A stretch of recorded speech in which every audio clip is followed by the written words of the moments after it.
Hello everyone and welcome to another World of Warcraft guide video. In today's video I will be showing you how to solo the Mythic Ny'alotha raid, including the N'Zoth encounter. N'Zoth is the final boss in the Ny'alotha raid, which was released in the Battle for Azeroth expansion. The main reason to do this encounter is to mount the Ny'alotha Allseer, which has a 1 in 100 chance to drop from Mythic N'Zoth. In this video I will go over each encounter and what to look out for, as the health pools are a bit higher than the Jaina raid, and will require some knowledge of the encounters to successfully defeat it. As you can see now on the screen, my shaman, Lustin Bieber, has a 487 item level. I did this on an alt to show it is indeed possible but much more difficult. I would say the lowest item level to do this would be around 480 item level, but the higher the better. With that said, let's dive into each encounter and what to look out for. The first boss is Rathian. This encounter is actually pretty easy. It's a tank and spank so long as you do not move. You can stand in basically everything even at 480 item level. However, if you move too much it can become very hard to keep yourself alive. Stay as still as possible and this encounter will fall over pretty fast. The next two bosses you can choose which one to do first, but both must be done to proceed. This boss here is Prophet Skitra. This encounter is another tank and spank, not much to know. At 66 and 33%, he splits into copies of himself. As far as I'm aware, you cannot tell which one is real when soloing this encounter, so just keep DPSing until you find the correct one. Pretty easy encounter. This boss here is Malt. To activate this boss, you need to just kill everything in his room, even the scarabs. This is the first decent challenge in the raid. You need to be on your toes or you can wipe here. You can ignore the mechanics except for his Obsidian Shatter phase. This happens when he reaches full energy. You need to constantly DPS his shield while looking for the giant blue orbs and running into them. If any orb reaches Mod, he gets full energy again. This phase will either end when the timer expires or you DPS enough of the absorb off. The only way you can really wipe here is if you ignore the orbs and let them reach him. There is a raid wipe mechanic he will do if you ignore this. Other than that, it's an easy fight. Just make sure you collect orbs, especially the last one after his shatter ends, or he will go right back into a new shatter phase. Where you go next is up to you, it's completely optional. You can choose any path from this point, except for the final two bosses. I chose to do Dark Inquisitor Zanish next. Nothing really special in this fight that I can tell. She can knock you off the cliff, so be careful about that. I did do the orb mechanic, but it doesn't seem to matter, as many have reached Queen Ashara and nothing happened. I think it's safe to say you can DPS boss and ignore mechanics here. I would advise trying to dodge Ashara's ground effect whenever Zanish torments her. It does hit a bit hard, so standing in it might lead to death. Easy boss, nuke her down and move on to the next. This next encounter, Vexiona, might be the most difficult in the raid, especially if you're trying at 480 item level. The first thing you need to keep an eye on is your Void Corruption stacks. These stacks accumulate depending on what you get hit with. The main thing that will increase your stacks are the shadowy residue pools that for some reason are invisible. Every now and then, Vexiona will place a debuff on you called Encroaching Shadows, which will eventually drop a pool. The visual indicator that you are standing in it is pretty obvious, and DVM will constantly yell at you for standing in it. Once your stacks are too high, and believe me, you will know because it starts to tick hard, you can then remove it using the orb that the Void Ascendants leave behind upon death. Click the orb, and then use the extra action button to do some damage and more importantly remove your debuff back to 0. The other difficult thing about this fight are the ads. If you do not get rid of them by the time she calls her next set, they will begin to cast Fanatical Ascension. Upon completion of the cast, it will transform into a Void Ascendant. The problem is, if you let too many transform, you will become overwhelmed fast. Her other mechanics don't really matter in this phase. Stay out of the pools and get rid of ads in a timely manner while keeping DPS on Vexiona. It should be noted that her death from above phase isn't really that crucial. It's a good time to clear up any remaining ads, but the breath itself doesn't really hit hard all that much. But be mindful, it will give you more corruption stacks. Once you master the rotation of keeping ads under control and DPSing Vexiona, you should enter the final phase at 40% health. I would strongly advise leaving at least one orb for this phase in the event you get overwhelmed by the corruption stacks. You won't have to deal with ads anymore, but there's an annoying mechanic that reduces your haste by 100%.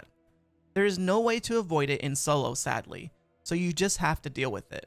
Keep your stacks under control, and eventually this dragon will fall. Easily, in my opinion, the most difficult encounter to solo in the instance now.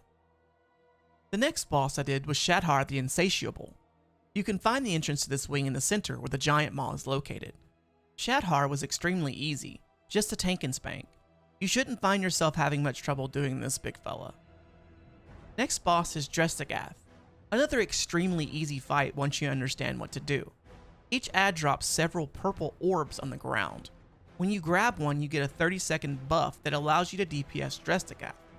Without this buff, Drestagath will heal all the damage you do, rendering you ineffective. So essentially, ignore the ads but one. Kill one, get the buff, when it expires, kill another, and repeat. Keep the buff up, and the boss falls over pretty fast. The final boss of this wing is Il'gynoth.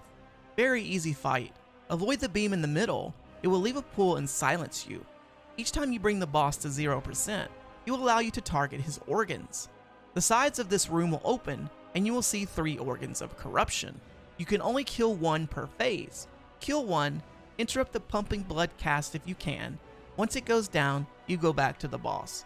DPS him down, kill another organ, and you repeat this until all 3 organs are down, and then you will DPS him down one final time. The ads can get a little annoying, so cleave them down over time, but mechanics wise this fight is very easy. Next boss I did is the Hive Mind. Extremely easy boss. Only things of note here are to try to interrupt Khazir's mind-numbing Nova, as it reduces your haste by 100%, and it's really annoying. If you can't, it's no problem, the encounter will just take longer. The only other thing to note on this encounter is both bosses need to die around the same time. If you fail to do this properly, the boss will heal back to 100% and you have to start all over. You can ignore the other mechanics, including the Hive Mind control, as it bears no impact on solo play. Pretty easy encounter. Next is Rodden. Very easy fight, mostly tank and spank. The only thing I would suggest is DPSing the purple orb, Unleashed Void, as if it reaches him, it will spawn an ad that's very annoying, as you will get silenced a lot. Taking this orb down every time makes the fight much easier. Clean up any ads as you go and get the boss to phase 2. Not much happens worth noting here. Avoid the stuff on the ground if you can, but this is a kill if you can get to this point. Once you have done all the previous bosses, the final area of the raid will open north. It should be noted you need to kill the trash on this bridge to spawn the portal that takes you to the final 2 encounters.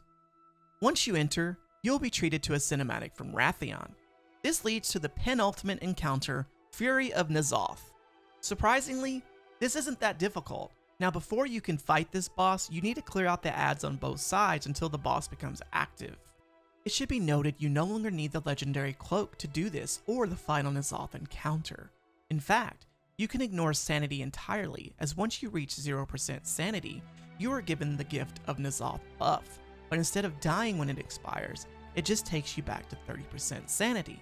This is the main reason why this raid is now soloable, even at item level 480. Now phase 1 is pretty easy, it's a tank and spank. DPS the ads if you get overwhelmed. I was able to ignore all the mechanics. At 50% health, the boss will retreat deeper into the carapace. Follow him to begin the second phase. In phase 2, the boss cannot be attacked until you defeat all of the synthesis growth on both left and right sides of the room. This area can be pretty irritating if you don't have a movement impairing breakout ability, but DPS assist down to remove the slows if it becomes a problem. Fortunately, I was using Shaman and Ghost Wolf breaks the impairment buff, so this was much easier for me. Go on the left, clear all the synthesis growth that appear on the walls. Do the same for the right side. Once you have got them all down and the boss has reached 40% health, he will retreat even further to begin the final phase. This phase is pretty easy. Avoid the obvious mechanics, DPS the boss down, and GG. This leads us to the final boss, N'Zoth himself. Actually pretty easy now, but some things you do need to know in order to be successful here. When you start the encounter, you cannot DPS him. Instead, you need to DPS the tentacles that spawn, primarily the big and middle-sized tentacles. I found it overwhelmed me if I just ignored them entirely. After about a minute has elapsed, you will get a warning that a mind gate has opened. They look like this on the screen, and you have to enter them. Once you enter the mind gate, you will see a lot of ads named Exposed Synapse, and a much bigger ad named Psychus. The goal here is to DPS the Synapse down near Psychus, which exposes him, giving him a stacking damage debuff. The more you get, the faster he will fall. It becomes less significant the more gear you have, but assuming you're item level 480, I would suggest you DPS some tentacles down on top of Psychus to make killing him and getting out faster. Once he dies, you need to move back to where you entered and touch your body. However, I found it easier to just stay near where I entered, that way when Psychus dies, I can immediately return to the surface. Once you return, you can now DPS Ny'alotha for 30 seconds. Blow all your CDs here. Depending on your DPS, you will likely need to repeat phase 1 again in order to push Ny'alotha into the next phase. Once you have gotten him to phase 2, the Mind Gate no longer becomes an issue. Most of the mechanics are easy. I would suggest cleaning up any ads that are a nuisance from phase 1. Phase 2, the only real mechanic to watch is the beams. They can't one-shot you, but if you stand in it too long you can die. They either go left or right, and DBM will give you an arrow of which way they are going to go. Also, there is an ability called Anguish. DBD will say special coming. I'm not sure if it can still push you off the edge, but I always got close to the boss to be safe, as you can see here. The only other thing in this phase that's notable are the 2 ads that spawn from Ny'alotha called Thought Harvesters. You don't have to do any of their mechanics, but I would suggest DPSing them down, as if you take too long you will become overwhelmed with these ads as they keep spawning and you will eventually die. Once Ny'alotha hits 30%, some RP will start, and eventually they will tell you to go into the Dimensional Gateway. You will be transported to another room where you have to kill a mini-boss called Void Spawn Annihilator. This is the mythic only portion of the encounter. It's pretty much a tank and spank. I would advise CDs here though, as if you take too long to kill him, you can become overwhelmed by an absorption shield placed on you. When you have defeated the Void Spawn Annihilator, you will be sent back to the platform, to which you can finish off Ny'alotha. Same thing really applies to this phase. Avoid all the things I previously mentioned, but mostly it's a tank and spank. And that's the raid. Good luck on getting your mount, and feel free to ask me any questions if you run into trouble. I'll see you in the next video. If you've enjoyed this video, please consider giving this video a like and clicking on subscribe. Your support makes doing videos like these possible, and I could not do it without each and every one of you. Thanks guys.